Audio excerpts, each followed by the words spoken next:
Now, this is a view of reactors that have melted down.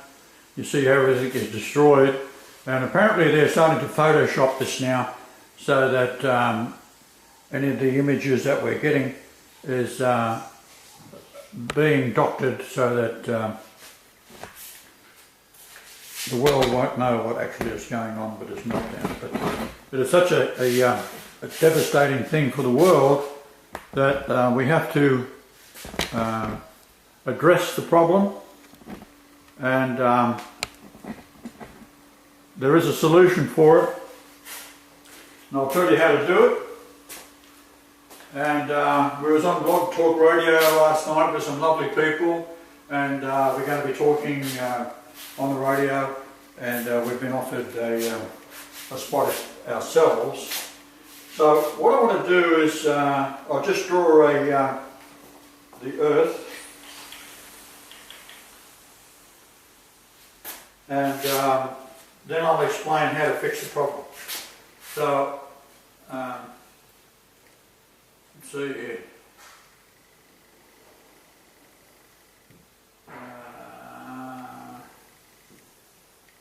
Something. No, that's not a bad one. Now,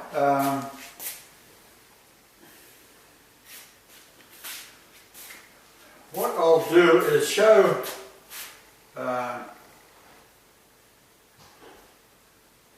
Australia has the largest iron ore deposit in the world.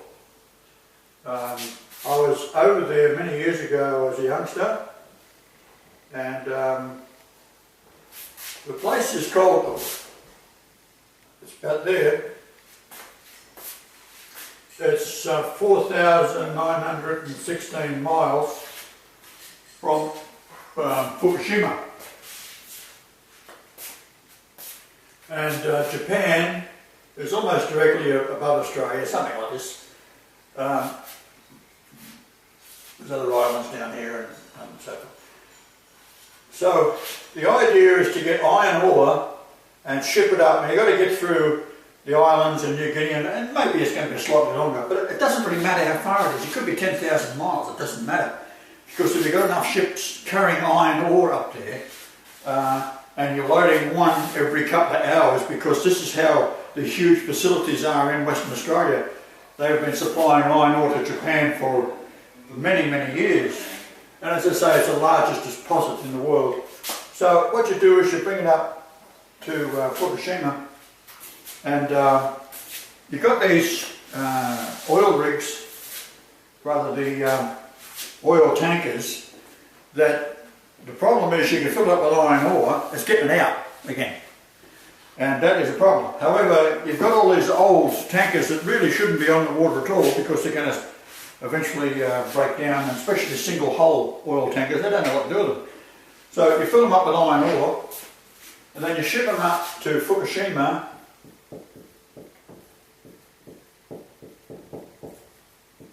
right? And this is called Dampier in West Australia. Alright?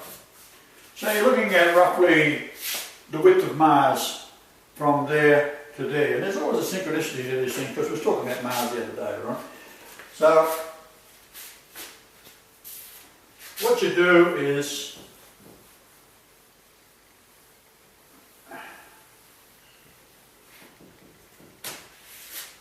take the coast of Fukushima, something like that, and there's your problem there.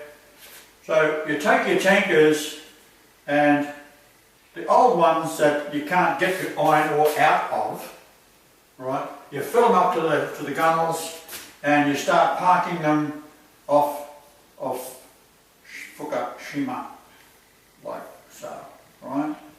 You stack them up. So it doesn't matter how many you need, even if you've got to go out. The point is, the Earth's doomed if you don't do it. So even if it costs you $1 trillion and have Korea building boats constantly, big barges that you've got to pull with tugs, it doesn't matter. Fill them up with iron ore. Build special ships if you have to that will go there and the bottom will open up and all the iron will drop out. If that is not done, the world is toast. Right? So let's say you keep on doing that, Now, where the plant is, you've got your 4 reactors that have experienced meltdown. Up here, you've got the mountains and you've got an aquifer. Now, the aquifer is delivering like 400 tons of water, or maybe more, underneath the reactor. And of course, these Japanese are pouring all of the water into the reactor to keep them cool, because this is what you've got to do. But you can use that to your advantage. How do we do that? Well, first off, you've got to divert this away here, and depending on the soil type and how much rock there is, blast it out if you have to, and you divert the water away and out that way and out that way, right?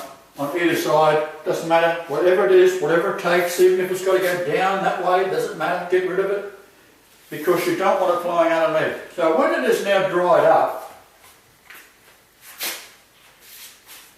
to a reasonable level, and depending on, you've got your reactors like so, something like that, and you've got very close to the shoreline, and then you've got the ocean. So you take these ships and you sink them. Whatever it is, you might need 2 or 3, big ones, small ones, whatever. Maybe you've got to go about 2 miles of ship, which is not much. When they ship these days, one of those big ships, they're something like 1,000 feet long, so they're roughly a little under a quarter of a mile long, and they're 300 feet wide and 100 metres wide. They're gigantic, these things. So they're oil tankers. You fill them up. Then you scuttle them. Right? You can scuttle a big boat just by putting explosive underneath and blow a hole in it, and the thing will sink in a couple of hours. This is not a problem. So it sinks down to the bottom of the ocean. So there we go. Then you bring in thousands of helicopters if you have to, or some other way of doing it that will have a, if you look at any of the big refineries that have iron ore and this type of thing, quite often they'll lift them with a magnetic thing that you can drop down with cranes, or you can lift up with helicopters and etc. Or you can just shove it into scoops and take 2 or 3 tons. A big Sikorsky helicopter lifts 7 tons and maybe more. They've got a Russian one that's about 50 tons. And you can then start dumping from above all this iron ore. Now, the iron ore that's in West Australia, they've already got the crushing facilities there, and it's about 65 to 70% iron ore itself. In fact, when I was there, you could take a piece of it and put an arc, a welding rod, onto and draw an arc and weld on it. I mean, you don't do a neat weld, but it just shows you the conductivity of the rock straight out the side of the mountain. And when you fly over it, it's blue because of the iron ore that's in the actual mountain itself. So what they do is they have an open cut. So they blast all that off and it rubble, and then they scoop it up with these big shovels. It's called a B&H shovel. They're gigantic things. They're big enough to put a house in. And they'll lift up 50, 60, 100 tons of a piece. They're gigantic. So that's how that works. So it's no problem. The railhead is about 179 miles from the actual ore deposit to Dampier. And the trains they have there are 3 to 4 times as large as the locomotives you might see running around in your normal driving around the cities. You see a big diesel electric locomotive. And these things were built in specially built to, they're gigantic. And they'll put 4 and then 200 or 300 carriages and then another 4 and 200 or 300 carriages, and they take this huge amount of iron ore down to Dampier and then crush it. The train comes in and this big thing grabs the entire Osborough. Let's say you bring the light goes in like that, and it sits on a deal like that, and this lifts it up and tips it into the conveyor system, which takes into this gigantic crushers, and they crush it all up. So you can end up with the size of rocks this big or whatever you like, whatever the company that you're selling it to in Japan whatever they require for doing the smelting to get the iron ore out. So pig iron is basically what it is.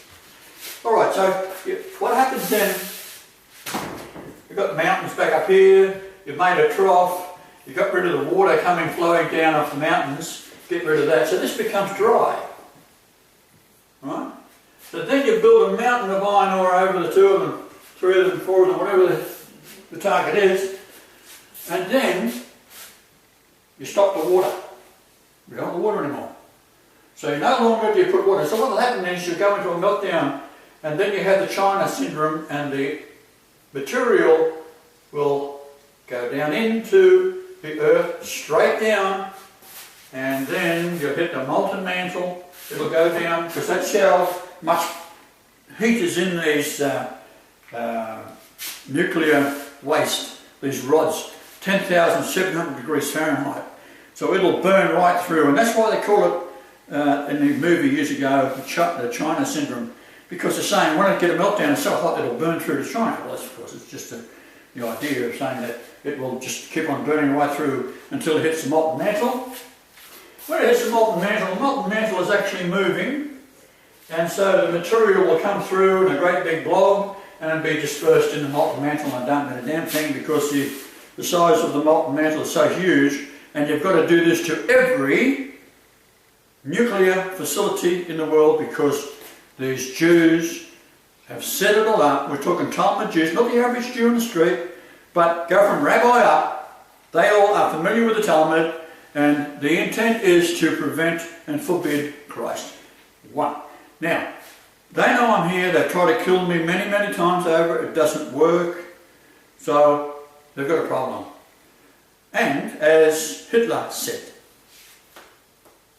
and Henry Ford, in 1920, Henry Ford said this, after reading the Protocols of Zion, he said, unless the Jews are stopped, the earth will be left a floating, lifeless orb in the ether of space.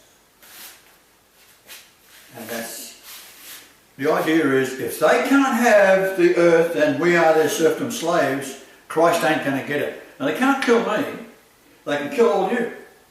The idea is I'll be standing on this lifeless orb and everyone will be dead. And all the animals and everything else, part of the creation, right? That ain't going to happen. Right? So all we do is wake you people up until you get your little digit out your backside and wake up to the hairy-fairy Jesus coming on the cloud is bullshit. Right? The Bible is bullshit. Right? I'll give you an example of that. You've got the genealogy of Jesus. Oh, this is lovely. Adam goes down, blah, blah, blah, blah, right down to Joseph through the line of David. Isn't that one of them? And Solomon. You know what that is implying? That Joseph was the father of Jesus. Jesus, my son, Yahweh, the soul of Yahweh, came down into the virgin, and the virgin gave birth to the offspring of the Father. Now the Father cannot have a father. That's why Jesus said, if you've seen the Father, you've seen me. If you've seen me, you've seen the Father. If I don't go away, the Father can't send the Comforter. If I don't leave, I cannot send the Comforter. In one breath he's saying he's the Father, and the other breath he's saying he's the Son. There's Jesus. What it is, it's the same soul. So the Trinity comes down piece by piece. The Jesus factor into the virgin, right, cannot have a father. No, it's got to be the soul of Yahweh in the virgin baby, and that's why Jesus, the sinless one, could forgive sins. That's what the blasphemy was all about. Because the Torah, I'll just read you something, this is unbelievable.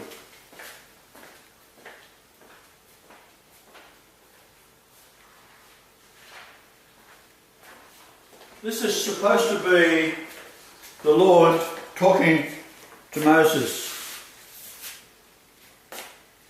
Exodus. Then Zipporah, this is the wife of Moses, took a sharp stone and cut off the foreskin of her son and cast it at his feet and said, surely a bloody husbandman you are thou to me. Like, that's stupid to start with. Leviticus 22. Again, thou shalt say to the children of Israel, whosoever he be in the children of Israel, of the strangers that sojourn in Israel, that giveth any of his seed unto Moloch, he shall surely be put to death. The people of this land shall stone him with stones. A man also, a woman has a familiar spirit, she'll be stoned as well. Bring forth, that's Leviticus 20:27. And we got 20:14. Bring forth him that hath cursed without the camp, and let him all that heard him by their hands upon his head, and let all the congregation stone him to death. Then it's in 16. And he that blasphemeth the name of the Lord, that's Lucifer, he shall surely be put to death. Now this thing is yapping to Moses, right? No one has seen God, no one has heard God, no one talked. Moses wasn't talking to God. God wasn't talking to Moses. That's me. Didn't happen. If I pick a number here, all right, Numbers 15:32. The Lord said unto Moses, the man shall be surely put to death, and it goes on and on and on. A man picked up sticks on the Sabbath. All right, let this sink in. S-A-B-B-A-T-H.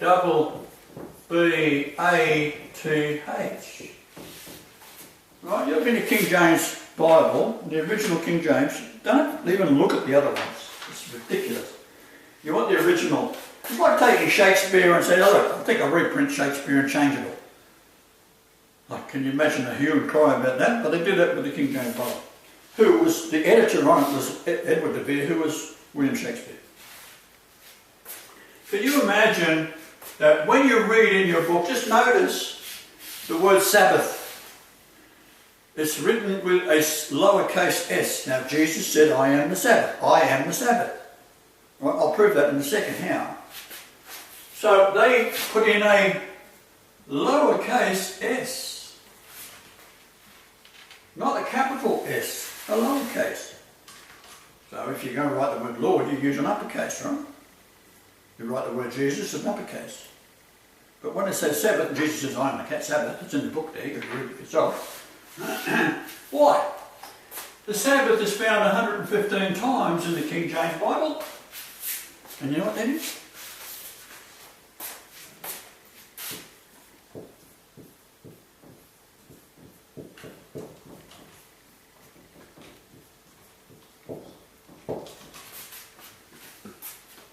Has a value of 115. So, you want to get your act together, stop bullshitting about what the Bible says, because you don't know what they're talking about. It's a code, it's a trap, it's been manipulated and put together by Freemasonry, which their god is Lucifer. And King James, his mother was beheaded by the English, who were all Freemasons. Right? He was a Catholic. His mother was a Catholic. He was forced to become King of Scotland when he was less than 2 years of age, and educated by Freemasons after his mother had been chased out to France. She had married the French king prior to that, and she eventually married a Stuart. Her name was Stuart, right? So she married her cousin. This was quite common in the old days, where cousins married cousins. First cousins can marry first cousins, you don't get insanity. First cousins marry second cousins, you get insanity. That's what the idea of it was. So you keep the royal blood pure. Now, she was accused of trying to kill her husband, and of course that was rubbish. But she was set up and she had to flee. That got rid of her out of Scotland. She abdicated in favour of King James and her son Jacques, his name was. Jacques is French for Jack, or Jack is James, and it's also Jacob in Hebrew. So the union of Jacques is your union Jacques, which is a combination of all flags of the Empire of France, Ireland, England, Scotland and Wales, all put together. Becomes a union of Jacques. It's a very nice flag actually. With the red cross, with the white cross on a red background for Jesus, right? So that's where that all comes about. So we have the Golightly is 115, and the Sabbath is 115 verses in the King James Bible. Ain't that hard, is it? Alright. So what we do is then we are going to have to cover these things. If we can't get into you've got to do it before the Jews detonate another Fukushima, because that's what happened. It was a meltdown caused by sabotage of Jewish or Israelite, and Assad put a camera about, I don't know, 3 metres high and so forth, inside of the reactors, and it was a camouflage for a nuclear device, and that's why the top of the reactor blew off, which then released all the radioactivity, and that's why at the same time as the Yanks dropped a atomic weapon, nuclear weapon, off the coast of, which you should have seen in the other upload I've done by now, and how all the numbers fit, and proves absolutely that it was intentional, because they can't help themselves. They've got to go by the numbers of the King James Bible. So it shows you that they dropped a nuclear device at the same time HAARP hit it, and that's all done by when you measure the radiation and so forth that HAARP gives off, and also where there's any precursors to a earthquake. There's always a precursor. This didn't have any. That means it was a bomb, and that's why the Ronald Reagan aircraft carrier was in the area. It was too close, and they got the boat radiated. So what's that mean? The iron or the steel of the ship absorbs the radiation out of the water. So if you absorb the radiation out of the water, and you've got Fukushima on the coast with all these gigantic boats full with iron ore, sunk, and then piled up iron ore over the whole lot, becomes a gigantic shell, cut the water off, you have a meltdown straight into the mantle of the earth. Now, mark my words, if you don't do it, they're going to do another one down the coast of America, west coast. They'll do one in France. They'll do one in England. Right? Fukushima is nothing compared to what they can do. Now, people say to me, oh, what about nuclear weapons dropping on... Oh shit, Iran might have a big nuclear weapon in 10 years if you let them. So, let's say Iran's got one, and they're going to destroy Israel, which is what the threat is, what the Israelis are saying. Bullshit. They have enough conventional weapons to take out Jerusalem and the main cities and all their airports within, say, 2 or 3 hours. They press all the buttons, 600 missiles come down and takes out Israel. Small target, easy to do. You can't take out Iran because it's so huge. Right? It's spread out, you can't do it.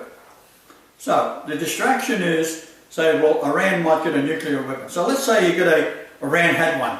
Whoa, and they got a 747 and they somehow get it on board.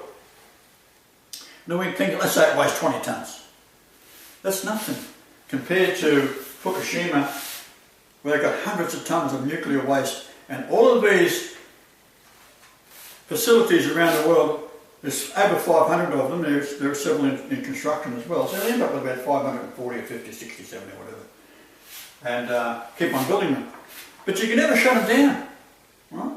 So the only way to do it is something like that. If you were going to build one, you'd build it with a big hole underneath it, so you can drop it into the bloody basement of and melt it down straight into the mantle if you wanted to do it. But why would you do that? You've got thorium, Thorium, 3 containers will give you, of sand, off the beach, right? That'll give you enough power to run the US for 12 months. The cost of it is so small, it doesn't matter. Now you can say, all right, that's even better than a nuclear reactor. It's easy and cheap to build. Why didn't they build those? They still meter it and sell it to you at exorbitant rates. They make more money if they use these, right? But that is not dangerous. They wanted something that's going to kill you off. Why? From 1943, when they knew I was here, because it's all written in the stars, it's all written in the measurements of the earth, and they knew where the royal family was, right? That's my family. And as soon as my brother was born, they had a bit of a look at him. No, 8.88 years later, Jesus, oh shit, on the date when the sunrise to moonrise was 888 minutes, that was an oh shit moment. He is here, right? So, they've been trying to kill me all these years. Don't work. Now they're packing the shit, so since they couldn't get rid of me, they're going to destroy the earth. And I'll be standing here alone, looking around, and everything's dead. And it's with something that your five senses can't detect. That's right. And they're killing you slowly.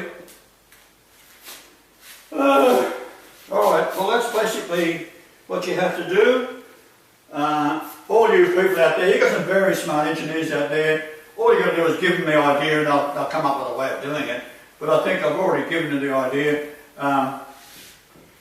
All I need now is chimpanzees. You can drive some of the equipment I need to load the boats with iron ore and then automatically have GPS computers take it to the spot and then sink the bloody thing. You don't even need a chimpanzee to do that and make it automatic pilot. So anyhow, I'll give you a chance. Some of you chimpanzees here might want to do it. Cooperate.